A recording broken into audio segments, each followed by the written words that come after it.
Railway station पर काली देवरानी के लंबे बाल। चलो बहुओं, जल्दी से पूजा की थालियां तैयार कर लो, पंडित जी आने वाले होंगे। माँ जी आप चिंता मत कीजिए, हम सबने सारी तैयारियां कर ली हैं। 4 बजने ही वाले हैं, हमारे पति भी आते ही होंगे।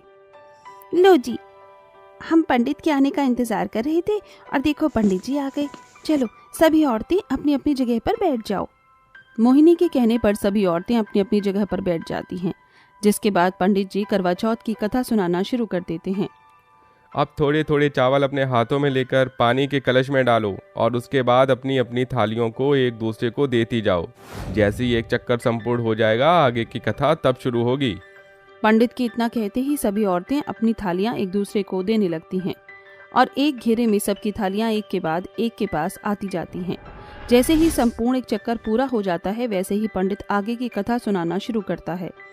कथा खत्म होने के बाद सभी औरतें एक एक करके पानी के कलश उठाती हैं और थोड़े से चावल लेकर 4 बजे ढलते हुए सूरज को पानी और चावल चढ़ाती हैं, जिसके बाद उनकी पूजा संपन्न हो जाती है और वो रात के खाने की तैयारियां करने लगती हैं। आज तुम तीनों अपने पतियों के मनपसंद का खाना बनाना, ताकि वो तुम तीनों से बहुत खुश हो जाएं। अरे माँ जी, हम तो उनकी पसंद का खाना ही बना रहे हैं, लेकिन आज करवा चौथ के दिन उन्हें हमारे बारे में जरा भी अंदाजा है या नहीं? हम तीनों सुबह से आपके बेटों के लिए व्रत करके बैठी हैं, वो भी भूखी प्यासी। अगर अब वो हमारे लिए तोहफे में कुछ भी नहीं लेकर आए तो हमारा गुस्सा सहन नहीं होगा आपके बेटों से। और तो कभी अलग ही फंडा है, पहले तो अपने पतियों के लिए व्रत रखती हैं और उसके बाद उनसे तोहफों की उम्मीदें रखती हैं। सही कहा तूने बहू, लेकिन तेरी इन दोनों बड़ी बहनों को कौन समझाए। खैर छोड़, मेरे बेटे इतने भी नालायक नहीं जो अपनी पत्नियों के लिए उनके करवा चौथ का गिफ्ट न लेकर आए। तभी दरवाजे पर कोई दस्तक देता है। लगता है वो चारों आ गए हैं। जाओ तुम तीनों जाकर अपने पतियों के सामने खड़ी हो जाओ, तुम्हें इतना सज सवरे देखकर उनका दिल बहुत खुश हो जाएगा। दुर्गेश्वरी के 4 बेटे थे, जिनमें से 3 की शादी हो चुकी थी। वहीं दूसरी तरफ दुर्गेश्वरी अपनी तीनों बहू को बहुत प्यार करती थी। जैसे ही उसकी तीनों बहू घर का दरवाजा खोलती हैं, दरवाजे पर केवल सूरज होता है और उसके कपड़ों पर खून लगा होता है। हे भगवान, सूरज, तुमने ये अपनी क्या हालत बना रखी है? और तुम्हारे भैया, तुम्हारे तीनों भैया कहाँ हैं? कहीं दिखाई नहीं दे रहे। सूरज रोते हुए अपनी तीनों भाभियों को गले से लगा लेता है। तीनों भैया अब इस दुनिया में नहीं रहे। भाभी आप विधवा हो गई हो, मुझे माफ करना। भाभी मैं अपने तीनों भाइयों को बचा न सका। ये सुनते ही मोहिनी सूरज के मुंह पर चांटा मारती है और कहती है, पागल हो गया है तू? ये कैसी अनाप शनाप बातें कर रहा है, वो भी आज के दिन? तुझे पता है ना, आज हमने अपने पतियों के लिए करवा चौथ रखा है। सूरज रोते हुए अपनी भाभियों के पैरों में गिर जाता है और उन्हें सब कुछ बताता है। जिस गाड़ी से हम लोग आ रहे थे, उस गाड़ी का एक बहुत बड़ा एक्सीडेंट हो गया। मैं खिड़की से अचानक बाहर निकल आया और मेरे तीनों भैया उस गाड़ी के साथ खाई में गिर गई। उनकी डेड बॉडी अब हॉस्पिटल में है। मैं आप तीनों को लेने आया हूँ, मेरे साथ चलिए हॉस्पिटल। सूरज अपनी तीनों भाभियों और अपनी माँ को अपने साथ हॉस्पिटल लेकर जाता है, जहाँ पर अपने पतियों की लाश देखकर उन तीनों की रूह कांप जाती है और वो फूट फूट कर रोने लगती हैं। जिसके बाद सूरज अपने तीनों भाइयों का अंतिम संस्कार करवाता है। अंतिम संस्कार के समय मोहल्ले की सारी औरतें नई वाले घर में आ जाती हैं। देखो बहन, जो हुआ बहुत बुरा हुआ, लेकिन अब तुम्हारी तीनों बहुएं विधवा हो गई हैं और उनके सर पर ये लंबे केश नहीं हो सकते। हमें विधवाओं की रस्में निभानी होगी। दुर्गेश्वरी रोने लगती है। नहीं माँ जी, हम अपने बाल नहीं कटवाना चाहते माँ जी, हम गंजा नहीं होना चाहते, ऐसा मत होने दो माँ जी। दुर्गेश्वरी कुछ नहीं कह पाती, जिसकी वजह से मोहल्ले की सभी औरतें उन तीनों के सर मुंडन करवा देती हैं। अपने लंबे घने केश कटते हुए देख वो तीनों बहुत रोती हैं। आज से तुम तीनों सुहागनों का कुछ भी नहीं करोगी और विधवाओं की जिंदगी जियोगी। उस दिन के बाद से वो तीनों बेचारी विधवाओं की तरह जीना शुरू कर देती हैं। देखते ही देखते कुछ समय बीत जाता है और अब दुर्गेश्वरी अपने छोटे बेटे के लिए लड़की ढूंढना शुरू कर देती है। देखिए पंडित जी, ये फर्क नहीं पड़ता कि लड़की गोरी हो या काली, मेरे लिए तो लड़की संस्कारी होनी चाहिए, ताकि वो हमारे घर को आगे संभाल सके। पंडित तुरंत फोटो निकालता है और दुर्गेश्वरी को देते हुए कहता है, इससे संस्कारी पूरे गांव में किसी की बहू नहीं होगी। इसका नाम है कुमकुम। घर परिवार को कैसे चलाना चाहिए बखूबी जानती है। ठीक है पंडित जी, मैं इस रिश्ते के लिए तैयार हूँ। आप रिश्ते की बात आगे बढ़वाइए। कुछ ही दिनों में दुर्गेश्वरी सूरज की शादी करके कुमकुम को घर ले आती है। शादी के बाद कुमकुम घर की सभी जिम्मेदारियों को बहुत अच्छे से संभालती है। वहीं दूसरी तरफ वो काली बेशक थी, लेकिन उसके सर पर बहुत घने और लंबे बाल थे, जिन्हें देखकर उसकी तीनों जेठानियों का मन ही मन उससे चिढ़ने लगती हैं। जब से ये काली चुड़ैल हमारी जिंदगी में आई है, तब से हमारी सास ने हमारे ऊपर ध्यान देना बंद कर दिया है। काली सांड जैसी दिखती है, और देखो तो कुछ ही दिनों में माँ जी का दिल भी जीत लिया। ये तो इसके ये काले काले केश देखकर बहुत गुस्सा आता है। मन तो करता है जैसे किसी दिन कैंची से काट दूं। तनीषा, पल्लवी और मोहिनी को कुमकुम बिल्कुल भी पसंद नहीं थी, जिसकी वजह से वो तीनों हमेशा बेचारी कुमकुम को अकेले में खरी खोटी सुनाया करती थी। एक दिन तनीषा, पल्लवी और मोहिनी सब्जी मंडी से सब्जी लेकर आ रही होती हैं। तभी रास्ते में खेल रहे बच्चे उन्हें देखकर जोर जोर से चिल्लाने लगते हैं। अरे वो देखो टकला चांद चलता हुआ आ रहा है। गंजे पटेल तेरी खोपड़ी में तेल, आधा पानी आधा तेल। सभी बच्चे उन तीनों विधवाओं के ऊपर जोर जोर से हंसने लगते हैं, जिसकी वजह से वो तीनों बहुत उदास हो जाती हैं और वापस घर लौट आती हैं। घर पर कुमकुम घर में खुले बाल करके काम कर रही होती है, जिसे देखते ही वो तीनों कहती हैं, देखो तो जरा, ये भी हमें चिढ़ाने के लिए ऐसा कर रही है। बहुत हुआ, अब मैं इसके ये लंबे केश बर्दाश्त नहीं कर सकती। मैं चाहती हूँ कि ये भी हमारी तरह गंजी हो जाए। तुम्हें पता है, कल माँ जी हम चारों को लेकर दूसरे गांव में एक सत्संग में लेकर जाने वाली हैं। हमें वहां जाने के लिए ट्रेन में जाना होगा। ट्रेन में चढ़ते समय बहुत भीड़ होती है। उसी समय मौका देखते ही पीछे से इसकी लंबी सी चोटी काट देंगे। यहाँ तीनों कुमकुम की चुटिया काटने के लिए सोच रही होती हैं कि तभी कुमकुम आती है और उन तीनों से कहती है, अरे जेठानी जी, आप तीनों आ गई हो। लाओ, मैं आप सभी के लिए खाना बना देती हूँ। कुमकुम उनसे सब्जियां लेकर खाना बनाने लगती है। ऐसे ही रात बीत जाती है और अगले दिन वो सभी दूसरे गांव जाने के लिए रेलवे स्टेशन पहुंच जाती हैं। जैसे ही रेलवे स्टेशन पर ट्रेन आती है, सभी ट्रेन के अंदर चढ़ने लगते हैं। मौका देखते ही मोहिनी कैंची से कुमकुम के बाल काट देती है। भीड़ में कुमकुम को इसका जरा भी अंदाजा नहीं लगता। जैसे ही कुमकुम अंदर जाकर सीट पर बैठती है, उसे सर पर बहुत हल्का महसूस होता है। भीड़ के अंदर ही निकलते ही सर पर बहुत हल्का सा महसूस हो रहा है, लेकिन ऐसा क्यों हो रहा है? जैसे ही वो सर पर हाथ फेर कर देखती है, उसके सारे बाल कट चुके थे, जिसके चलते उसके पैरों तले जमीन खिसक जाती है। हे भगवान, ये क्या? मेरे लंबे घने काले बाल कहाँ गए? रेलवे स्टेशन तक तो मेरे पास थे, लेकिन ट्रेन में चढ़ते ही बाल गायब हो गए। किसने मेरे बाल काटे हैं? कौन है जिसने मेरे बाल काट दिए? माँ जी देखो ना, किसी ने मेरे बाल काट दिए। कुमकुम अपने बाल कटने पर फूट फूट कर रोने लगती है। वहीं दूसरी तरफ मनीषा, पल्लवी और मोहिनी मन ही मन खुश हो रही थी। ये सब देखकर दुर्गेश्वरी गुस्से से अपनी तीनों बड़ी बहुओं को कहती है, मैंने कभी सपने में भी नहीं सोचा था कि तुम तीनों ऐसा करोगी। अरे इस बेचारी ने तुम्हारा क्या बिगाड़ा था? हमेशा तुम्हारे साथ अच्छा व्यवहार, घर की जिम्मेदारियों को समझा और तुम्हें बड़ी बहन का दर्जा भी दिया, फिर क्यों तुमने उसके साथ ऐसा किया? आप ये कैसी बातें कर रही हो माँ जी? भला हमने क्या किया है? सब कुछ तुमने ही किया है। कैंची से तुमने ही कुमकुम के बाल काटे और रेलवे स्टेशन की पटरी पर फेंक दिए। ये सब गलत है। अगर तुम विधवा हो तो इसमें बेचारी कुमकुम का क्या कसूर है? ये सब किस्मत का लेखा जोखा है। जिसकी किस्मत में जो होता है वही होना होता है। अपनी सास की ये बात सुनकर तीनों को अपनी गलती का एहसास होता है और वो तीनों मिलकर कुमकुम से माफी मांगती हैं। नहीं जेठानी जी, आपको माफी मांगने की जरूरत नहीं है।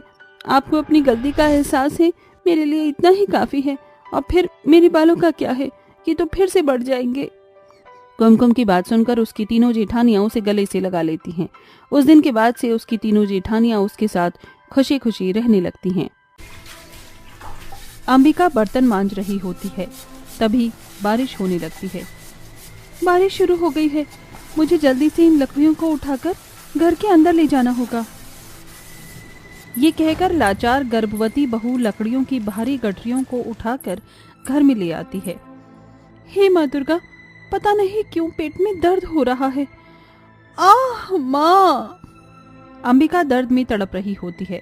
तभी उसकी सास कादम्बरी वहां आती है। क्यों रे बहू रानी, अभी तक तूने खाना नहीं बनाया? माँ जी, मैं बर्तन धो रही थी। ज्यादा बहाने मत बना। 4 बर्तन घिसने में इतना वक्त लग गया। मेरी ही किस्मत फूटी थी जो मैं तुझ करम जली को बहू बना कर लाई। इतने सालों में भी तू मुझे एक पोता नहीं दे सकी, बल्कि 2 बेटियों का बोझ बढ़ा दिया इस घर पर। चल अब जल्दी से खाना बना, समझी? जी माँ जी। कादम्बरी का अपनी बहू के साथ ऐसा स्वभाव हमेशा से था, इसीलिए कि अंबिका गरीब घर से आई थी। एक कारण ये भी था कि अंबिका को बेटा नहीं था। वो अंदर ही अंदर घुटने और ऐसे दुख झेलने की आदी हो चुकी थी। फिर अंबिका खाना बनाने लगती है, तभी छत से मिट्टी झरने के साथ छत की छप्पर का एक सिरा टूटकर उस गरीब बहू के सर पर गिर जाता है। माँ, मेरा सर! दर्द भरी आवाज सुनकर पूजा और राधा भागकर वहां आती हैं। माँ तुम ठीक तो हो? दीदी, माँ के सर से तो खून बह रहा है, हमें इन्हें डॉक्टर के पास लेकर जाना होगा। पूजा भागकर अपने पिता गजेंद्र के पास आती है। पिताजी, माँ के सर से खून बह रहा है, उन्हें डॉक्टर के पास ले चलिए, वरना माँ मर जाएंगी। अरे मरती है तो मर जाने दे। आई बड़ी माँ की चमची, चल भाग यहाँ से। आप दोनों बहुत बुरे हो, आप माँ को मारना चाहती हो, पर माँ दुर्गा सब देखती हैं, वो आपको सजा जरूर देंगी। बित्ते भर की छोकरिया, जरा जुबान तो देखो इसकी, कैसे कैची की तरह चल रही है, अभी बताती हूँ तुझे। ये कहकर खड़ूस कादम्बरी बड़ी ही बेरहमी से बेचारी बच्ची के बाल खींचते हुए उसे मारने लगती है। तभी अंबिका और राधा वहां आती हैं। माँ, मुझे बचा लो माँ।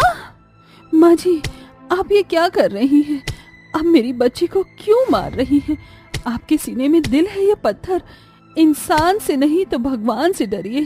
साली मेरी माँ से जुबान लड़ाती है, निकल मेरे घर से, वरना नहीं तो तुझे और तेरी बेटियों को जिंदा जमीन में गाड़ दूंगा।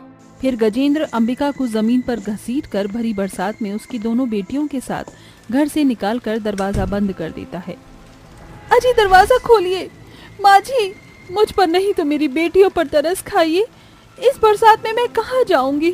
मेरी दुर्गा माँ की मूर्ति अंदर छूट गई। नहीं माँ, मैं माँ दुर्गा की मूर्ति ले आई थी, ये लो। गरीब बहू माँ दुर्गा की मूर्ति और अपनी दोनों बेटियों के साथ भरी बरसात में सड़कों पर भटकने लगती है। माँ, हम तीनों कहाँ जा रही हैं? राधा के इस सवाल पर उस गरीब बहू की आंखों में आंसू भर आते हैं। वो मन ही मन माँ दुर्गा से प्रार्थना करते हुए बस चलती जा रही थी। माँ दुर्गा, मैं क्या करूं? कहाँ जाऊं? मेरे पास न पैसे हैं, न रहने का ठिकाना। दया करो माँ दुर्गा, मुझे रास्ता दिखाओ। अंबिका और उसकी बेटियां कई घंटों तक बरसात में भीग रही थी। बरसात के साथ ओले गिरने लगते हैं और एक बड़ा सा टुकड़ा राधा के सर पर लग जाता है और उस बच्ची के सर से खून बहने लगता है। माँ, मेरा सर, मुझे बहुत दर्द हो रहा है। लगातार बारिश में भीगने के कारण अंबिका और उसकी दोनों बेटियां ठंड से ठिठुरने लगती हैं। तभी उस गरीब बहू को एक झोपड़ी दिखती है। चलो मेरी बच्चियों, उस झोपड़ी में चलते हैं। अंबिका और उसकी दोनों बेटियों को झोपड़ी में रहते हुए लगभग 1 हफ्ता हो जाता है। वो दिन रात माँ दुर्गा की मूर्ति के आगे बस रोती रहती हैं। माँ, बहुत भूख लगी है, कुछ खाने को दे दो। हे माँ दुर्गा, जैसे आपने मुझ गरीब बहू को सर छुपाने के लिए छत दी है, कुछ खाने को दे दो माँ। अचानक झोपड़ी के बाहर 5 बूढ़ी औरतें आ खड़ी होती हैं। कोई अंदर है क्या? जी, आप लोग कौन हैं? बेटी, हम 5 माँ दुर्गा की भक्त हैं, बड़ी दूर से आई हैं। मैं दुर्गा हूँ, ये 4 मेरी बहना हैं, स्कंदा, कांत्यायनी, कालिका और ये महागौरी। बाहर बहुत बरसात हो रही है, क्या तुम हमें अपने घर में जगह दोगी? ये कैसा चमत्कार है? इन 5 बूढ़ी अम्मा के नाम तो माँ दुर्गा के 5 रूप से मिलते हैं।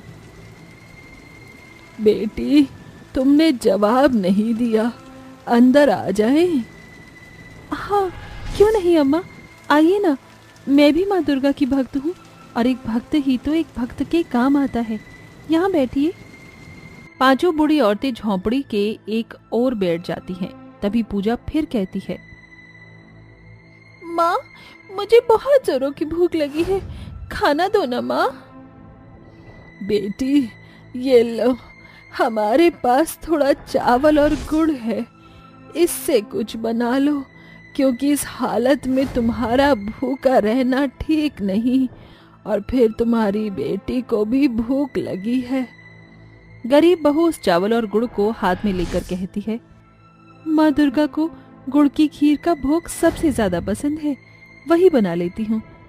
ये बोलकर वो गरीब गर्भवती बहू माँ दुर्गा के गीत गुनगुनाती हुई थोड़े से चावल और गुड़ से खीर बनाकर माँ दुर्गा की मूर्ति को भोग लगाकर पांचों बूढ़ी अम्मा को भी देती है। ये लीजिए अम्मा, आप सब भी खाइए। बेटी, तुमने भी तो कुछ नहीं खाया, मेरे हाथों से खा लो। पांचों औरतें एक एक करके अंबिका को खीर खिलाती हैं और सभी पुले बिछाकर सो जाती हैं। तभी अचानक बारिश और तूफान से झोपड़ी की छत ढहकर अंबिका के ऊपर गिर जाती है, जिससे वो दर्द में करहाने लगती है। आह माँ, मेरा बच्चा! आवाज सुनकर पांचों औरतें जाग उठती हैं। अम्मा, कुछ कीजिए, मुझे बहुत दर्द हो रहा है। मेरे बच्चे को तो कुछ नहीं होगा ना अम्मा, मेरे बच्चे को बचा लीजिए। घबराओ मत बेटी, बस माँ दुर्गा पर भरोसा रखो। ऐसा कहकर बूढ़ी दुर्गा गरीब अंबिका के पेट पर हाथ फेरती है, जिससे उसका दर्द बंद हो जाता है। बेटी, तुम ठीक हो? मैं ठीक हूँ अम्मा, मगर इस बरसात ने हमसे ये आसरा भी छीन लिया। अब मेरे साथ आप लोगों को भी बारिश में भीगना पड़ेगा। चिंता मत करो बेटी, बारिश थम जाएगी। अभी तुम्हें आराम की जरूरत है, सो जाओ। ये कहकर बूढ़ी महागौरी गरीब बहू को अपने गोद में सुलाकर उसे अपने आंचल की ओट से बरसात से बचाती है। वहीं दुर्गा, कालिका, स्कंद और कात्यायनी भरी बरसात में लकड़ियां काटकर घर बनाना शुरू करती हैं। सुबह जब अंबिका की आंख खुलती है तो वो खुद को एक सुंदर से घर में देखती है। माँ देखो, हमारा नया घर, इसे अम्मा ने बनाया है, अच्छा है ना? हाँ बेटी, बहुत अच्छा है। अम्मा, आप पांचों मुझ गरीब बहू की झोपड़ी में बरसात में ठहरने के लिए आई थी। मैं आपकी मेहमान नवाजी ना कर सकी, बल्कि बदले में आप पांचों ने मुझ गरीब बहू के लिए एक खूबसूरत आशियाना बना दिया। आप सभी मेरे लिए इतना सब क्यों कर रही हैं? बस यही समझ लो बेटी कि माँ दुर्गा ने इस बारिश में हम पांचों को तुम्हारी मदद के लिए भेजा है। जब तक कि ये बरसात का कहर नहीं थम जाता, हम पांचों तुम्हारे साथ यहीं रहेंगी। ऐसे ही वक्त गुजरता जाता है। उन दिनों एक भी पल के लिए बारिश नहीं रुकती। पांचों बूढ़ी औरतें लकड़ियां काट कर घर लाती, तो वहीं अंबिका भी उन्हें खुशी के साथ खाना बनाकर खिलाती और धीरे धीरे अपनी गुजरी गमभरी जिंदगी को भुलाकर खुश रहने लगी।